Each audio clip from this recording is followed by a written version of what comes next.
the leadership of the group, the Association of Academic Chairs of Emergency Medicine, were doing a survey about what it took to become a chair. One of the parts of the survey is obviously was a demographic survey. And the gentleman who actually did it, Glenn Hamilton, who was one of my mentors, had a slide set up, and he had a distribution of what the demographics of the chairs would look like. And as you might imagine, it was overwhelmingly white male. There was a few Asians. There was, I think at the time, maybe one or two Latino. And then he said there is 0.5% African American. Oh, there he is. And at the time, I was the only African American chair of emergency medicine of all the 130, so that was across the country, which for me was an interesting and it was an interesting sort of experience because of the education, perhaps, that I had to sort of lead or give or talk to people about the import and the impact of diversity in a group where people were making a lot of very challenging decisions, but understanding their perspectives and the makeup of that body and how it impacted those decisions actually dawned on them as something that we need to think about, regardless of the fact that the whole world is afire about diversity, the importance of diversity.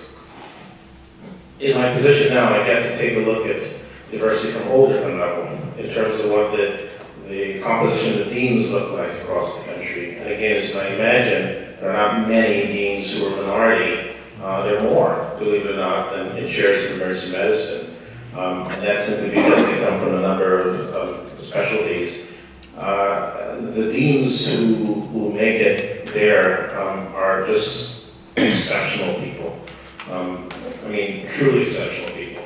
I think it's an honor to be even part of that club. And these are people who you've seen from afar in the newspapers, journal articles, and all of a sudden they're sending you little notes and texts and saying, "Hey, man, I'm rooting for you. Whatever I can do for you." And it actually feels really good to be in that session. But it really sort of gives me a sense of the importance of diversity and perhaps how long we've come, but also how far we've come, but also how far we have to go, and how important it is. You guys are the future. You absolutely are the future. This country is changing. And with the changes that occur in this country, there's a need for people who are empowered, who have the knowledge that you have, who have the intrinsic motivation to do what you're doing in positions that could really make a difference. And this may be just like a practicing position, but it may be as a chair or a dean one day. Those decisions you make are going to be extraordinarily impactful to those coming before you.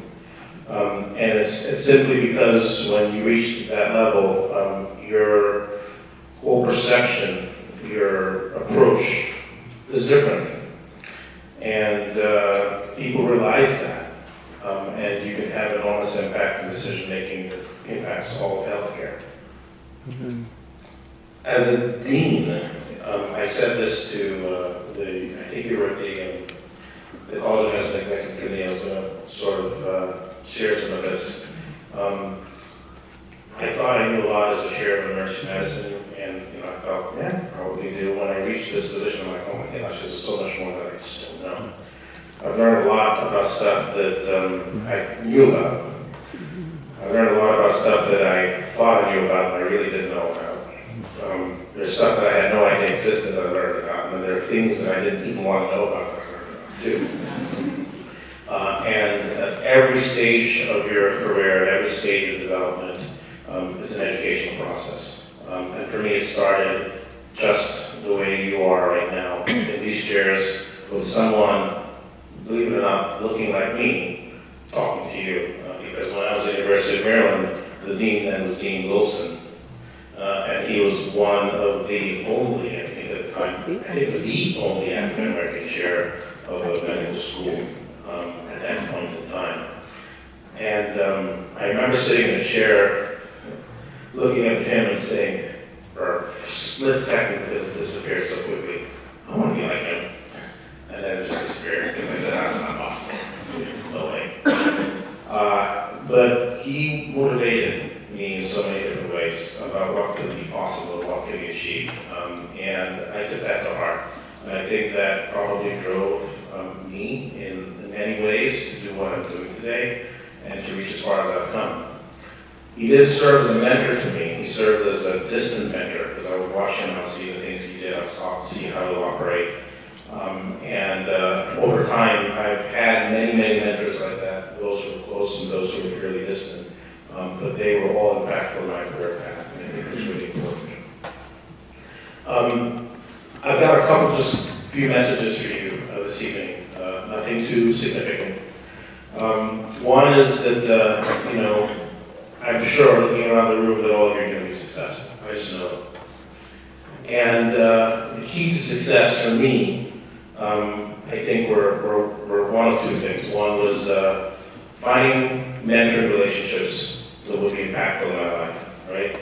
At every point or every stage in your life, you have that teacher, you have that mentor, okay? Person who would actually care for your own professional development, who will work for you, the real mentors will spend time focused on your own advancement, who will spend time making sure that they deliver the kinds of feedback that you need that really is that merit, not necessarily what you would want to hear every time, but what you need to hear. Having those kinds of relationships are particularly important, so you don't get lost, right? So that I think is extraordinarily important. The second message is that, you know, this has been a very interesting weekend. I've seen, you know, there are all kinds of things that happened over the week. So you heard that NYU is now called Jewish. Yeah, I can't tell you how many emails I got. NYU can do it.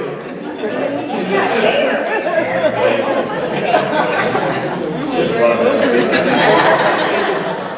And then you might have seen the other New York Times article, which I kind of read the headline. I didn't want to read it, which talked about the fact that you know physicians are fleeing medicine.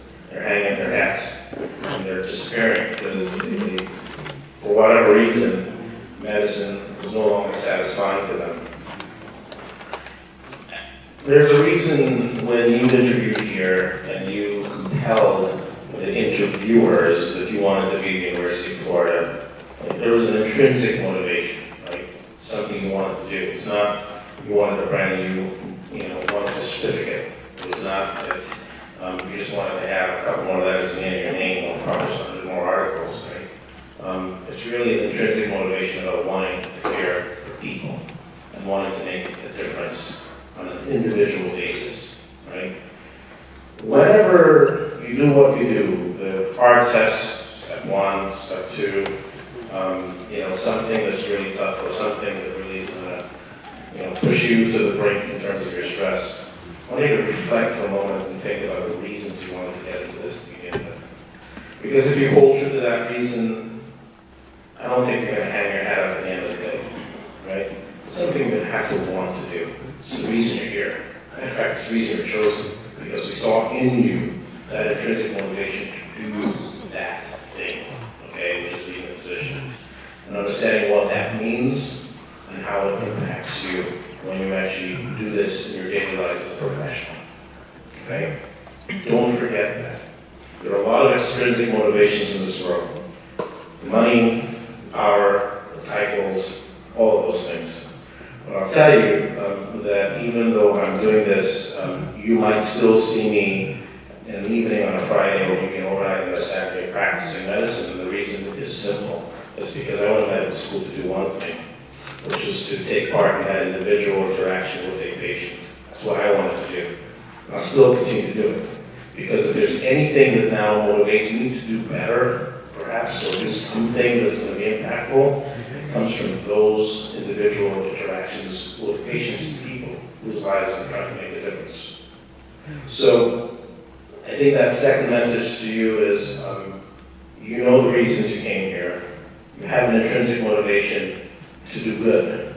And anytime that you feel you're going to falter, just remember that. Remember the reasons you're here for. Remember a patient interaction. Remember the difference that you actually made.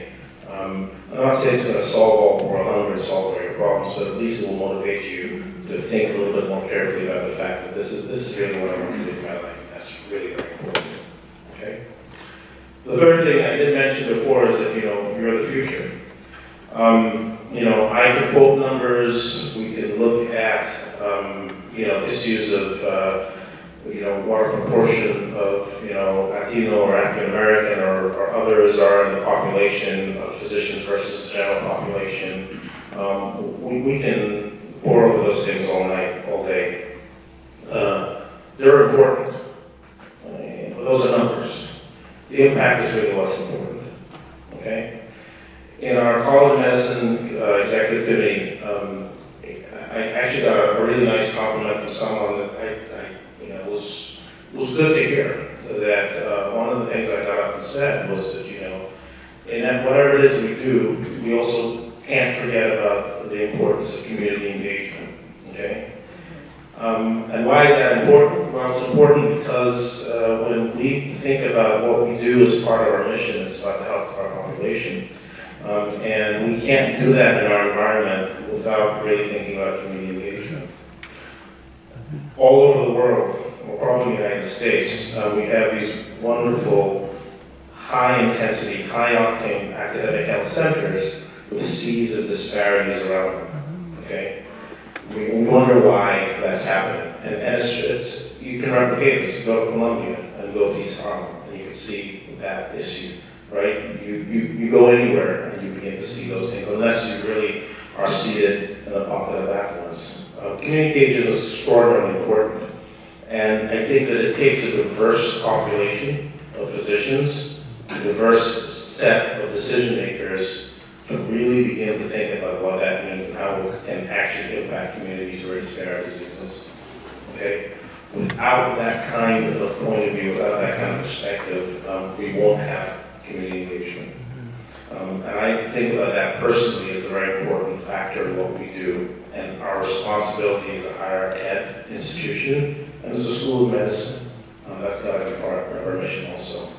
And I say you are the future because when the rooms of decision makers are populated by the diversity of the faces I see around the room, then we know that really good decisions are going to be made.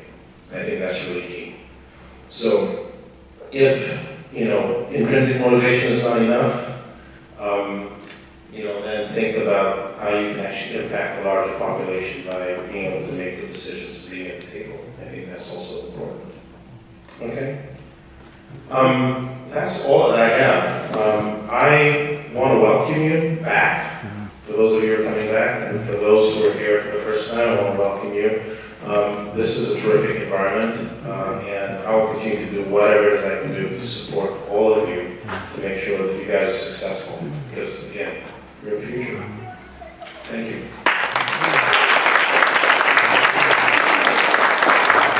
Thank you so much, Dr. Taylor. We will be on our time to take group photographs, but before we do that, we have faculty here with us, and I know some of our faculty are actually on call. Dr. Michael is on call for labor and delivery. So I'd like to take this opportunity for the faculty to introduce themselves to you so that if someone has to leave, then they can go ahead and do so. Hi everyone, my name is Jacob Incapi, or Jacobo Incapi. I'm from Colombia. I teach internal medicine, geriatrics, and palliative care. So everybody, my deepest congratulations and keep going forward. It's an excellent opportunity for every one of you, and my best wishes for everyone. Thank you.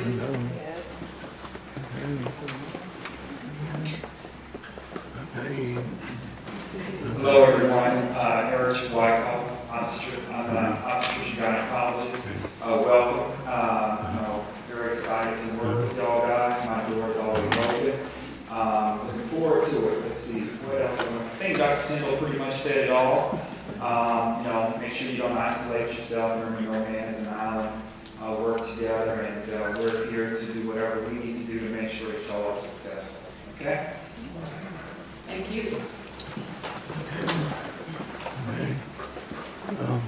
Good evening, Joy Mitchell. I'm a professor in the Department of Neurosurgery and actually do research here in the Brain Tumor Center, co-direct that program, and just want to welcome all of you back and all of you who are new here. We're all excited to see you here and to be a part of your continuing education and what you accomplish in the future. So if any of you have an interest or thought about academic research or clinical research, I'd love to talk with you, and the tremendous opportunities, of course, here at the University of Florida to get engaged in all different types of research. So welcome again, and if there's anything we can help you, please reach out.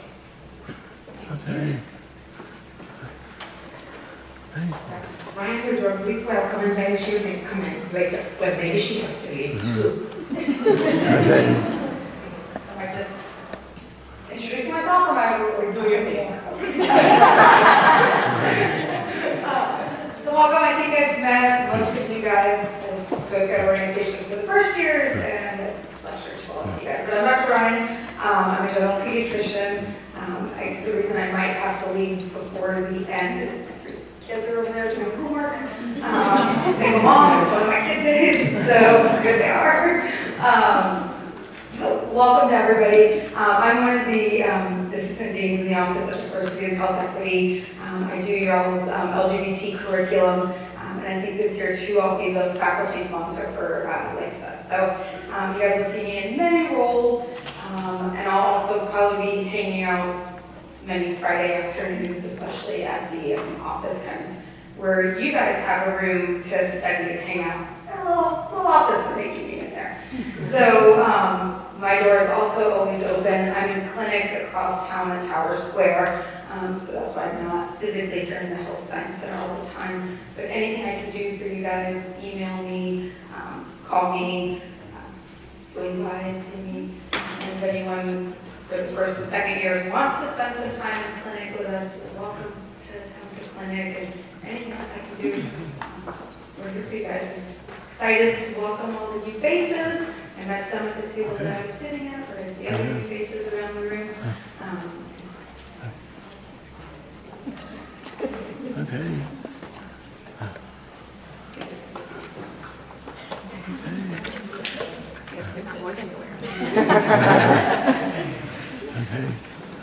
Good evening, everyone. For those of you I haven't met, my name is Dr. Michelle Jacobs. I am a psychiatrist, and I'm also one of the assistant deans in the Office for Diversity and Health Equity. And as Dr. Parker said, I will be here until the end, so I will save the rest of my comments until then. Thank you. We have some residents visiting with us as well. So we move from here. Hey guys, I'm Dr. Kathleen Bird. I'm one of the chief psychiatry residents, and I'm happy to be here. I'm really happy to see all of you guys here. I really just love having this here. Thank you.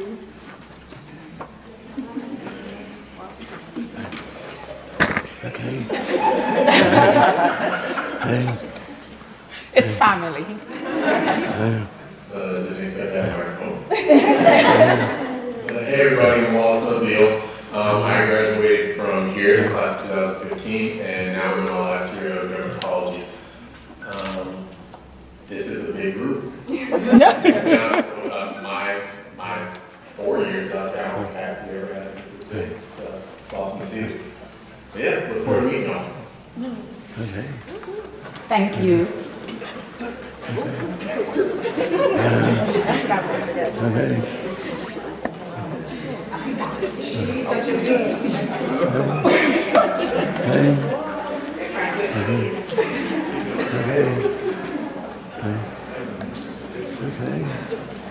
Good evening and welcome everyone. I'm Dr. Beverly Guerrera, the counselor for the College of Medicine, and I'm happy to be here and interact with you, get to know you.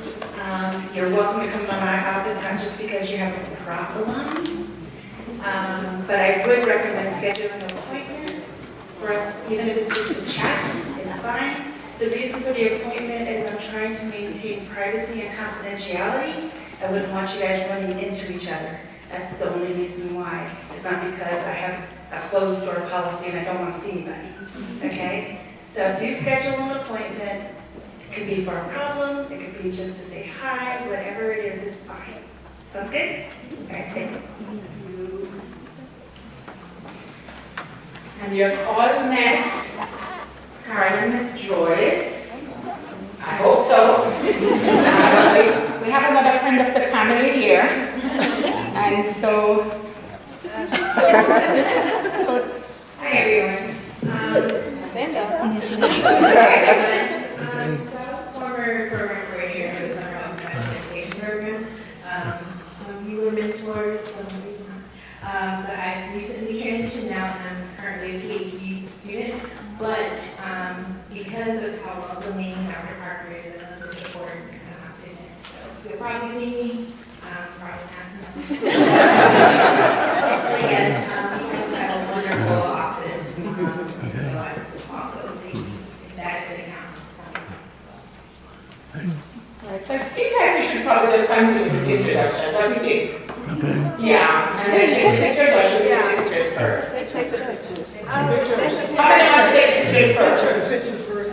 How many want to introduce first? I think we're going to take pictures.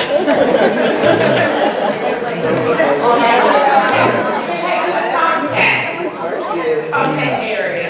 And faculty, please join us as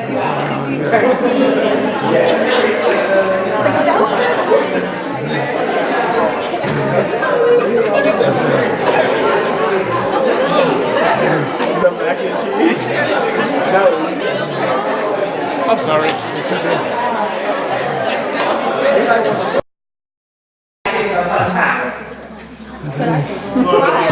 Hello everyone, good evening. My name is Eric Williams and I'm an MS1. Glad to be here, glad to see all you guys, and came from the University of South Florida.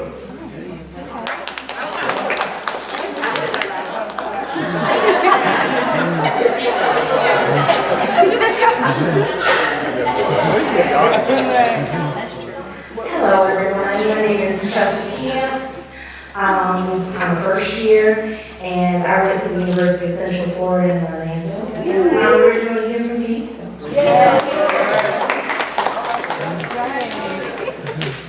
Hi everybody, I'm Drew. First year, 2 weeks ago. And I'm from USA. Go Wolves. It's only 2 weeks. Hi everyone, my name is Tawana Charlton. I'm a first year and I went to Florida State for undergrad. Well, no, not for long. Too far. Hi everyone, my name is Christine. I'm also a first year. I went to UF.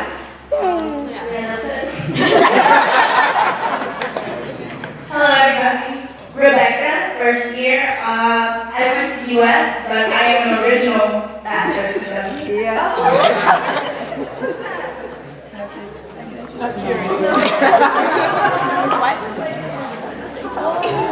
Hey everybody, I'm Adrian, I'm an MS1. I'm originally from Haiti, but I grew up in Orlando, so I went to UCF, so I'm a national champ.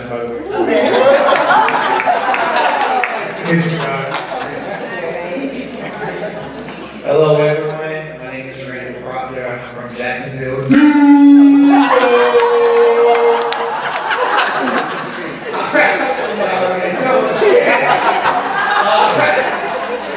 I went to the University of Oklahoma for undergrad and grad school.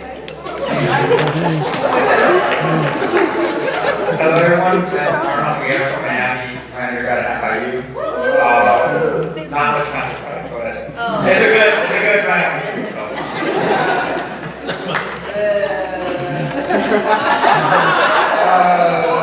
Good afternoon, everyone. My name is Shabbat Stedman. I am an MS2. I am from the Bahamas, and I went to undergrad in Miami. I went to India. I went to India for a month.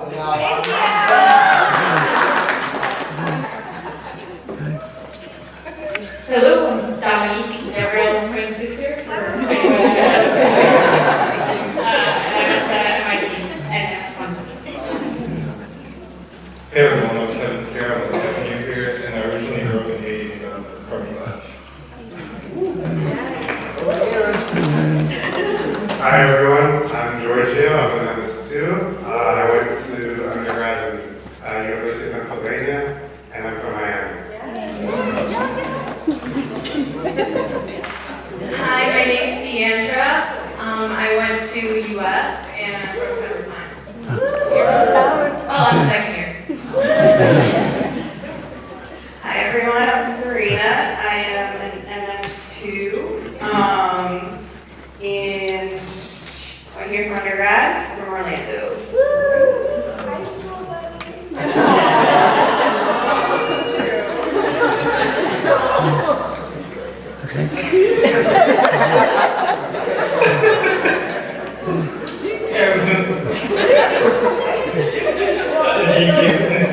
Everyone, my name is Akeem Bartley. I'm a second year, originally from Jamaica. Moved to Fort Lauderdale a few years ago. Went to UF for undergrad. Go Gators.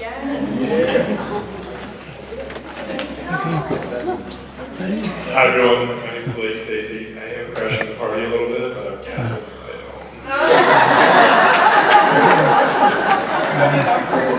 Hi, I'm Catherine.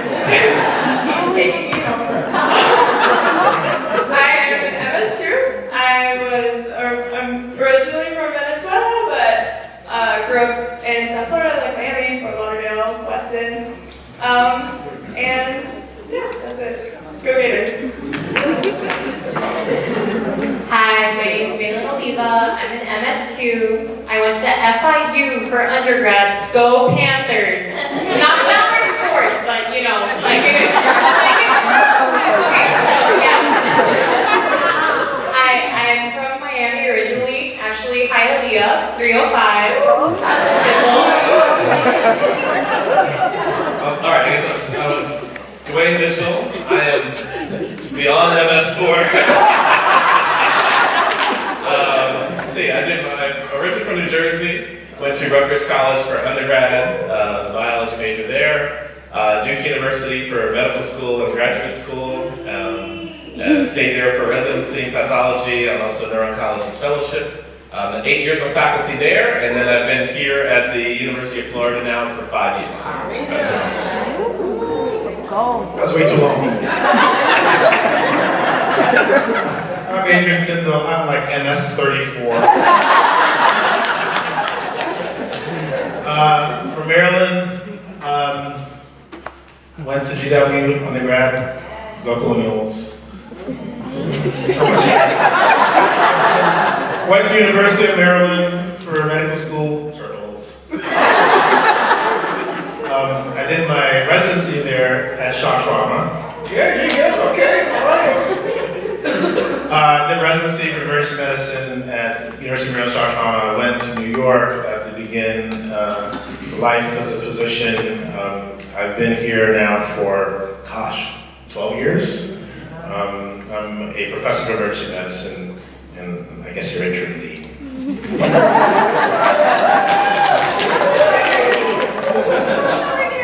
It's fine, you can skip me. I'm Jorge Zaldivar. I was born and raised in the beautiful island of Cuba. I went here for undergrad, and fun fact, I hate public speaking.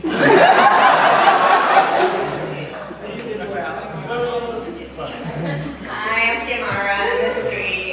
Born in Peru, but I've been in South Florida, Naples, for a while, and I ended right here. Fun fact, I still don't know what to do. But I hate to go for some dermatology tips.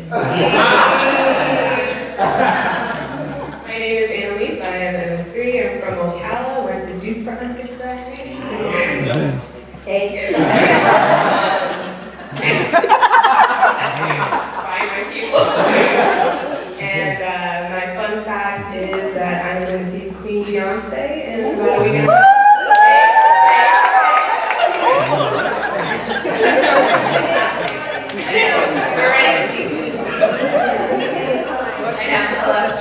I'm Sierra Styles. I'm in MS3 as well. I went to UF for undergrad, so it's been a wonderful journey here. My fun fact is that these two ladies in Thailand, so best friends forever. Hey guys, I'm Ashley. I'm in MS3. I was born in New York, Brooklyn, if anyone. Yes? I went to Lake Miami School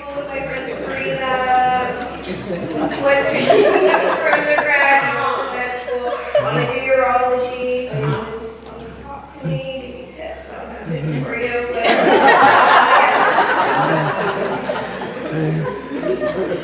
Hi, my name is Adriana Crespo. I'm from West Palm Beach, and I went to the University of California, Berkeley. Hi, I'm Gabby. I went to Rice for undergrad, and I'm from Fort Lauderdale. Hey everyone, I'm Nick. I'm an MS1 here. I was born and raised here in Gainesville. I'm loving all the Duke representation though, because I went there for undergrad. We got a good group of us.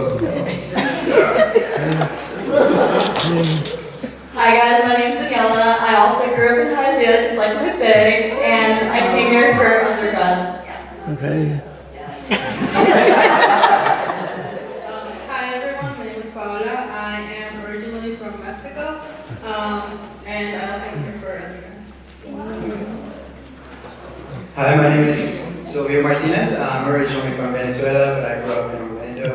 I came here for undergrad, MS1.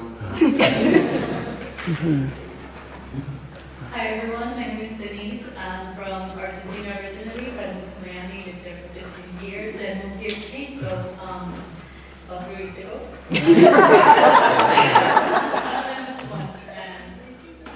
I went to the University of Miami.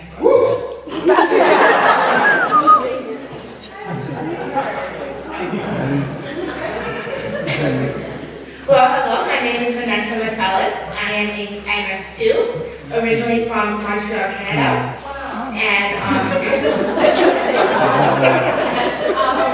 And raised in Tampa. A little plug here, I am estimated co-president with Shivano. And our first meeting is September 17th on Monday, so I will see everyone here at the meeting. No, I would not. But nice to meet everyone. Hi guys, I'm Ashlyn. I'm an MS2. Where I'm from is too complicated to explain. I went to Florida State and so I was born in Miami. I lived 9 years there, and then I lived 9 years in Minnesota. So I don't know where to say I'm from because I was split in half. So I don't know. I guess. But I went to Florida State and UC for undergrad. And fun fact about me is I play ice hockey. Hi everyone, I'm Rebecca, and I'm also Rebecca. There's another Rebecca, but I'm an MS2. I went here for undergrad and then stayed here again. But I was born in Haiti, and then I guess I'm from Fort Lauderdale.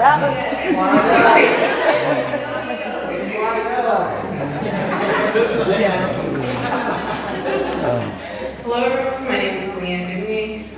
Right now I'm a grad student in my 3rd year. And I went here for undergrad. I also went to Seminole for high school. So.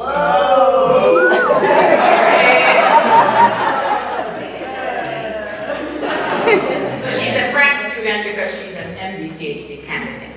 You want me to? Okay. Hi everyone, I'm Beverly Venturetta. Just in case you're wondering where my name comes from, my parents are immigrants from the beautiful island of Guam. I was born in New Jersey, raised in Southern California, where I attended the University of California, Irvine. And then from there went to graduate school in counseling psychology in the Midwest at Southern Illinois University, Carbondale. And for some reason, I decided to take 1 year to do my internship at the University of Florida. That was 1987, before most of you were born, and here I still am. So, my fun fact, what day were you going to the concert? Whoever? 29th. 23rd. Well, on the 29th, a week from Wednesday, I'll be seeing Beyonce and Jay-Z in Orlando.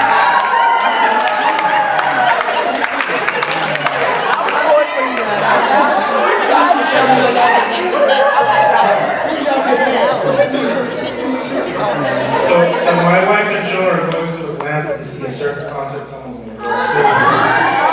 But apparently I'm not going. Anyway, I just wanted to fill in some missing information because I didn't say, so my parents are originally from Guyana. I was born in Guyana. I came to Maryland. That's where I grew up. Right? She can hear the accent. Right? people want to hear a fun fact. So fun fact, in DC, I was a bike messenger for about a summer, and I actually survived it, which was actually pretty cool. And I play a wicked game of table tennis. Matter of fact, I've got, my table tennis racket is carbon fiber, locked box, all chained up with, combination locks. So when you see me walking in with that, right, there's some war going on, right? So I'm ready to challenge anyone. You ready? Let's go.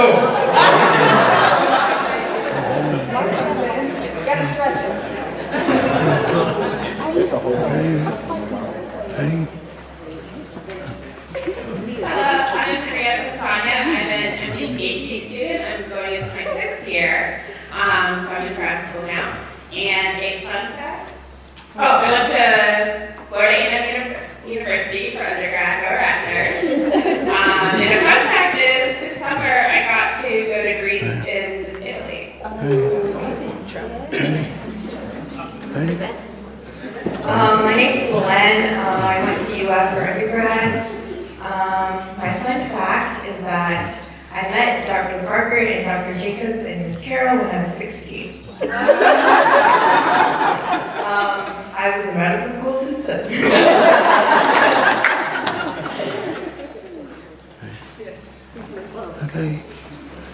Hi everyone, my name is Joyce Isulich. I've met most of you. I am in the office for diversity and equity.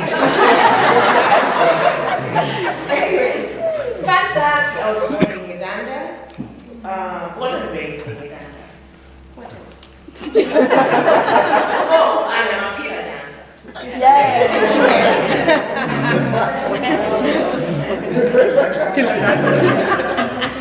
Welcome, good evening, everyone. I'm Carol England. I was born in Hollywood, Florida, and I was raised here in Gainesville. And I've been on staff in the office for 17 years. Yes. Hey. Great.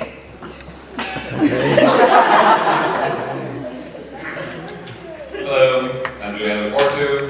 Most of you have seen me once or twice, especially the first years. We had elections the other day. I was born in Italy, that's my fun fact. I grew up in Puerto Rico.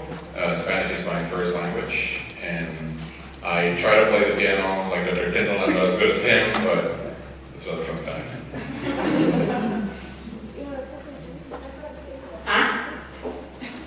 Mr. Sam. So Mr. Sam, I've known Mr. Sam since I was in med school, so I'm Donna Parker for those of you who don't know me. And so I came here in 1986 for med school, and Mr. Sam worked in the College of Dentistry as a photographer, and he's retired, and he's our resident photographer, and we really enjoy having him with us.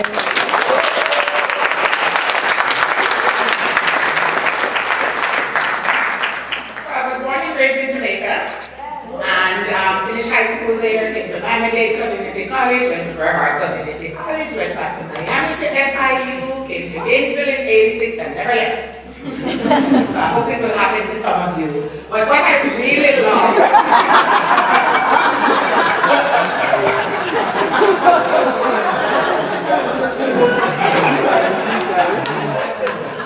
Dr. Tippy has been 12 years, Dr. Mitchell has been 5. Dr. Jacobs, you have been Since 1998. So here we go. So it happens. It's a wonderful place to be. But you know, I'm going to say my fun fact is the fact that there's so much diversity within our diversity. All these different countries, and I would hope that next time you introduce yourself and I'm from somewhere, don't say but, say and. I'm from Peru and I grew up in South Florida. I'm from here and, because it's a combination and that's what makes us who we are. So it's not neutralized, it's there. So I just say my little piece.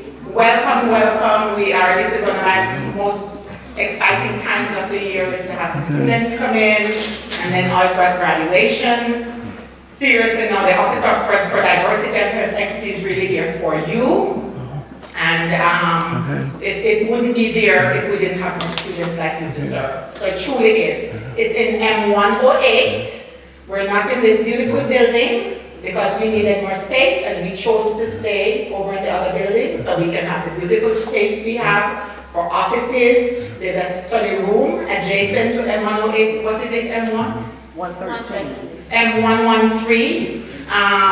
Ms. Carla and Ms. Joyce will give you the numbers to enter it 24/7. There's a keypad in the outer hallway. You can go in and study anytime. There are whiteboards on the wall that you can do group studying.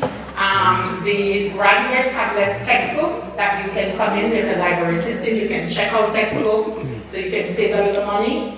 And just bring your lunch and stop by the office during lunchtime. The seniors tend to come in then. Other students come in, faculty drop in. But make this a home away from home. Doesn't matter what it is. It doesn't have to be about academics. While you're here, life is going to go on for you and your families. Hopefully not, but sometimes family members get sick. Sometimes, accidents happen. We're here for you. We're here to serve you. Remember a few years ago, in the middle of the night, a student got a call that they needed to be home. There was an emergency and they had an exam the next day. So they called me and told me, and I was able to pass that information on. So you don't have to try to stop to send an email, those kinds of things. So we really are here to serve you. And someone just mentioned to me that they have a friend who wasn't on their list. They wanted to know, how we choose. We choose you because you're underrepresented in medicine. So pretty much you're going to be African American or Black, Hispanic, Latino, Latina, Native American. But any of your classmates who would like to be a part of this wonderful family can come in, give us their name and email address, and they will be on the list to be invited to events.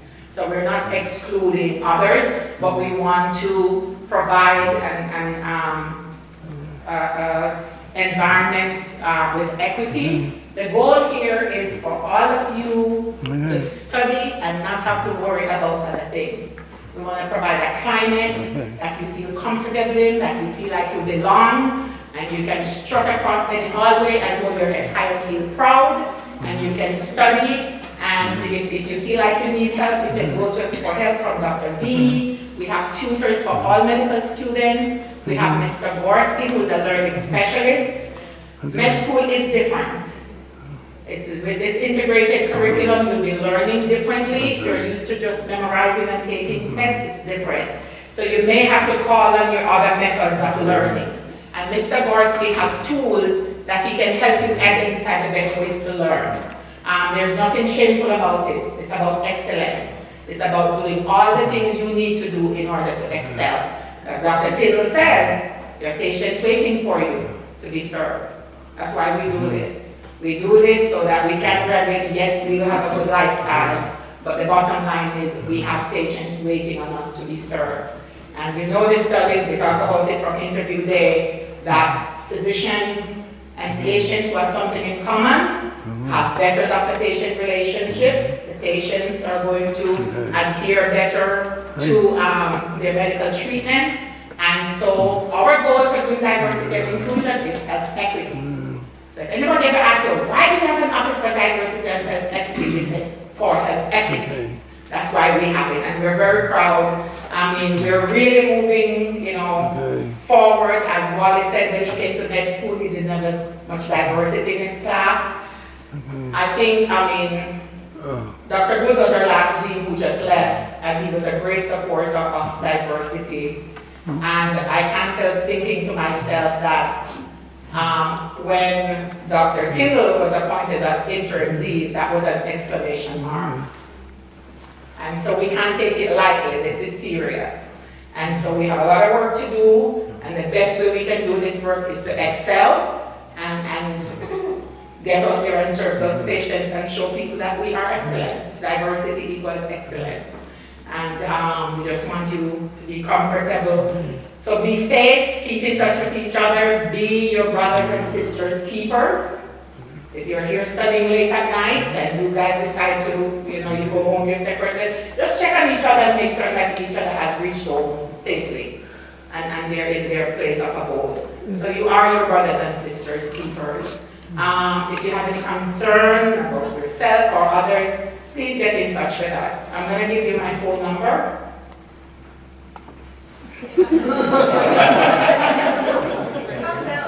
352 275-6435. Okay.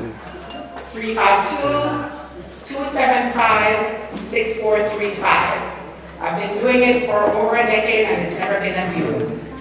Whatever time of night or day, if you feel that you need to pick up the phone and call me, call me. And I'm serious. I'm not just saying this. Pick up the phone and call. It's because you're anxious about something, or you can't sleep, or you just got some bad news. I may not have the cure, but I listen. Okay? And I may be able to say, contact this person or contact that person.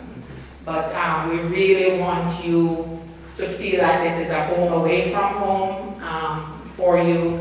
And, you know, College of Medicine, I know you have a lot of policies and procedures. Read through those, take them seriously.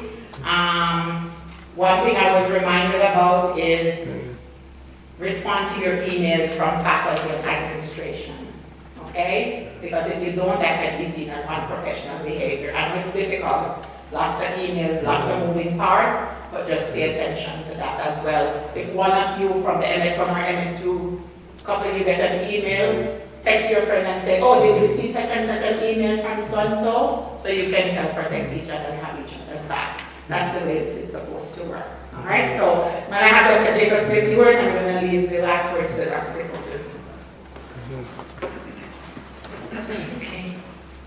Okay. Good evening. I'm Dr. Michelle Jacobs. I went to undergrad at Florida A&M University. I went to medical school at the University of Miami. I came here for psychiatry residency and did a child and adolescent fellowship. My clinical office is over on main campus at the Counseling Wellness Center. I'm here in the Office for Diversity and Health Equity on Tuesdays and Fridays. You will all be getting an email that you will be asked to make an appointment to come in and meet with either myself, Dr. Parker, Dr. DePorto, Dr. Ryan, or Dr. Robinson. Please take that seriously, okay? We are here to help you. We are here as part of a mentoring process, and we take our job seriously. And the best way we can help you is when we know you and we know what things are going on. So I like to celebrate with you when things are going well, and we will. But if things are not going well, we need to know that also. Because there might be some resources that we have that we can put you in touch with. Medical school was difficult for me, and I think that you will find it is very challenging. And so we don't want you to isolate yourselves. We encourage you to study together. We encourage you to support each other. I also encourage you, as Dr. Parker did, to please read your syllabus.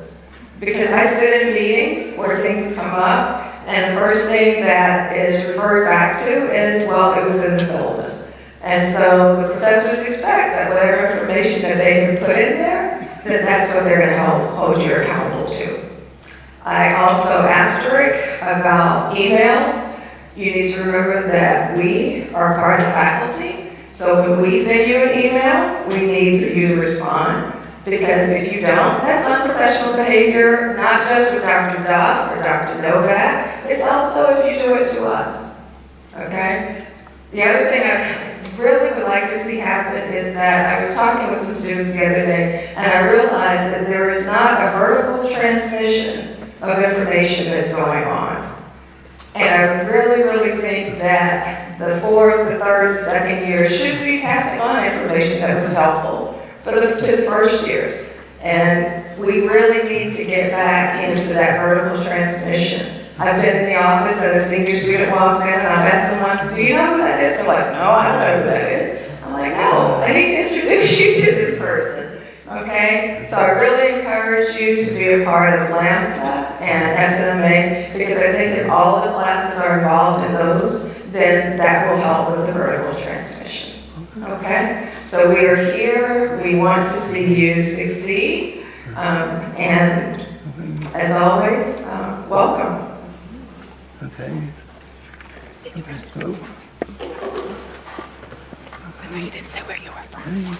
I just wanted to do my intro part because I didn't do that when we went around a second ago, and then I have to leave to get these guys to bed. But so I grew up in Miami. My family's from Colombia, and so I spent a few months a year at least living in Colombia every year, from like the day school got out to the day before I got back in. And then let's see, for those, I think we had 2 people from Hialeah. I'm from Miami Lakes, so I went to HML. Did my undergrad at USF and med school here. I guess that makes me an MS 20. First year med student 20 years ago. And then my fun fact, I had 3 10-year-olds. And my other fun fact, since people shared travel, I took them to Paris this summer, just me and them. So that was our fun trip.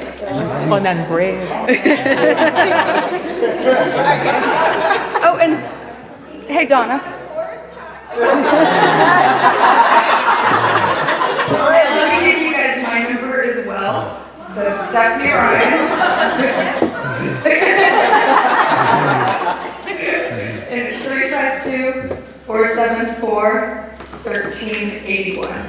So 352-474-1381. Okay.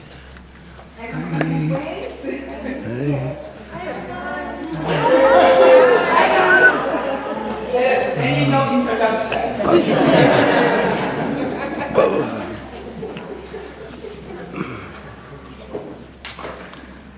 Are you? Okay.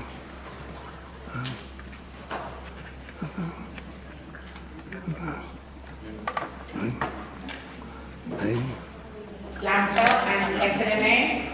Hello, so I loved the little shout out to get involved with LAMSA. So again, my name is Malin. I'm one of the co-presidents of LAMSA. Our first meeting is going to be August 29. You'll probably get the MAR email, but August 29 at 12, there will be delicious miyapa, and we'll bring up about events that we are hosting. So there's going to be health fairs available, film festivals. We're hoping to really get involved with Hispanic Heritage Month, so be prepared for some fun events there, but more will be said during the LAMSA meeting, which will be a medical Spanish session. Wait, it's you? What, in C13? In C13, but they'll get it on the medical calendar. And now Shabana. I'm just going to keep it a little short for right now, but I am the co-president of SNMA along with Vanessa. We just met Saturday. We have a lot of really good plans. We especially want to be as inclusive with other interest groups as possible. I've spoken with Masi, and I've spoken with Malin, I've spoken with the presidents of the Asian Student Medical Association, the Muslim Student Medical Association, and the Healthcare Alliance. So we definitely want to make this year diversifying our diversity, as Dr. Parker pointed out. And so we will have a newsletter coming out soon. We have some guests that we already asked to come speak, give you their perspective on why diversity is important. You heard Dr. Kim speak earlier about it, but we want to make sure we get some unique perspectives, speakers we haven't had before, or somebody who brings a little bit of a twist to everything. So that's most of what we have to talk about. And just one more thing, when she's speaking about the vertical passing of information, we are trying to make sure we keep our SNMA MAPS connection open. So MAPS is the undergraduate code, I don't even know how to call it, but it's the sister organization where the undergrads come and they come and talk to us, and I think that's a great opportunity to pass that information down. We've been through it, we know what they are looking for, what they want. So that's just another example of us doing the best we can to keep that vision and those ideals under. So I think that's All right. Thank you. I'm going to keep it short because I know it's been a long day. So like I said, I was born in Italy, grew up in Puerto Rico. I went to the University of Puerto Rico undergrad. And the reason why I want to say this, and I said it to the first year the other day, so you can hear it again. The second years, if you haven't heard it, these are my 2 cents about studying for the STEP. Because we've had really good students that come STEP time, for whatever reasons, they're having some time management or study issues, and they haven't been able to take the step, or they have failed the step. So I don't want you guys to get to that point in time you're suddenly freaking out about the step. The way to study, the way that I did, I came from a Caribbean medical school. So for me, the step was super duper important because I was coming from Caribbean medical school and I was doing emergency medicine. So that step was really important. And the way that I told the first years is that you need to kind of study for the step in a light way since day one, because that, when you get to second year and you take the step, you've really studied throughout the years. And I know you've probably heard something different, but these are my 2 cents. This is my opinion. You should do like a parallel way of studying. You have to study for the tests, CRUF. But if Dr. Laporte mentioned something about a little fever that only occurs in Pango Pango, that's probably not going to be in your step. But those big concepts, as congestive heart failure, diabetes, all these things, keep those in mind. Those are foundational things that you need to know. You cannot wait until you're done with second year to start either relearning or refreshing the material. So the more you hit those basic concepts really hard and know them, it's going to be those 6 weeks or however many weeks you want to take are going to be a review. Are you still going to have a oh my gosh moment during those 6 weeks? I think all of us that have taken step exams have freaked out at some point, but it's going to be like, wow, this is a really tough exam. This is like, these questions are like, 4th, 5th level of questioning. But you're going to say like, I'm going to be confident because I know that I've been studying hard. I'm not saying start doing questions on a Q bank from day one because that's also not appropriate. For the second years, I would at some point start maybe doing 2 or 3 questions here or there. Because also it will show you a way that they're asking about the material. You might be able to talk about congestive heart failure, but then you'll see questions about congestive heart failure, and then you'll see how they're asking about the material. And when you do questions, read the explanations and read the answers, because that is also a way of learning. If you're doing questions and not reading the explanations, you're also kind of wasting your time doing questions. So this is not about freaking out about the step. You shouldn't, but don't think that it's a easy test that you can just like wait until those 6 weeks to like catch up, because it will be really hard unless you're a super duper genius. And I know a bunch of you here are way smarter than I'll ever be. But English is not my first language, so for me taking a standardized test in English was like harder than probably the normal. ER physicians are super short attention spans, so I could be reading, I'll go like squirrel. Start reading it. So whatever works for you in the way of however you study, I would draw a lot of pictures. However, whatever works, just stick to that. But keep that in mind, okay? Because I don't want to see step time come along and you guys, some of you are like freaking out, I'm not doing well, for whatever, for whatever reason. So those are just my 2 cents, and I wanted to share with you guys. That's it. Thanks. Thank you. I forgot to give you my cell number as well, so let me do that right quick. So it is